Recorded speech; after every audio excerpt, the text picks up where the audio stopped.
ایک بزرگ سے مروی ہے کہ وہ اپنی بہن کی تدفین میں شریک ہوئے۔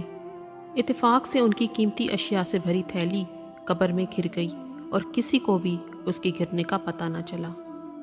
یہ بزرگ تدفین سے فارغ ہو کر جب گھر پہنچے تو گھر جب تھیلی نہ ملی تو بہت پریشان ہوئے۔ کافی ڈھونڈا لیکن تھیلی نہ ملی۔ پھر خیال آیا کہ قبرستان جا کر چیک کیا جائے۔ جب قبرستان جا کر ڈھونڈا وہاں بھی نہ ملی۔ اب انہوں نے آرام سے بیٹھ کر سوچا تو انہیں خیال آیا کہ ان کی تھیلی صرف قبر میں ہی گر سکتی تھی، کیونکہ وہ قبر میں اترے تھے اور وہیں سے ملے گی۔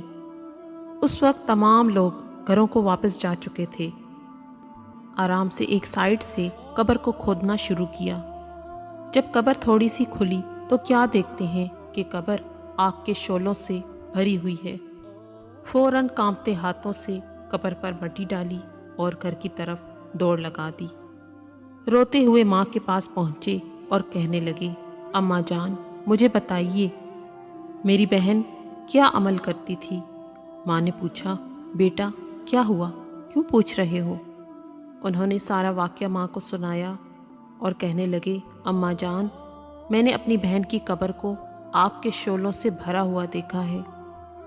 سارا واقعہ سن کر ماں بھی رونے لگی اور بولی، بیٹا تیری بہن نماز میں سستی کرتی تھی اور وقت گزار کر نماز پڑھتی تھی۔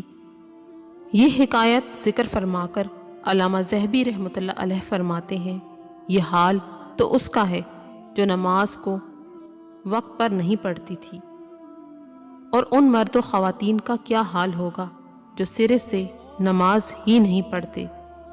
اللہ پاک ہم سب کو وقت پر نماز پڑھنے کی توفیق عطا فرمائے، آمین۔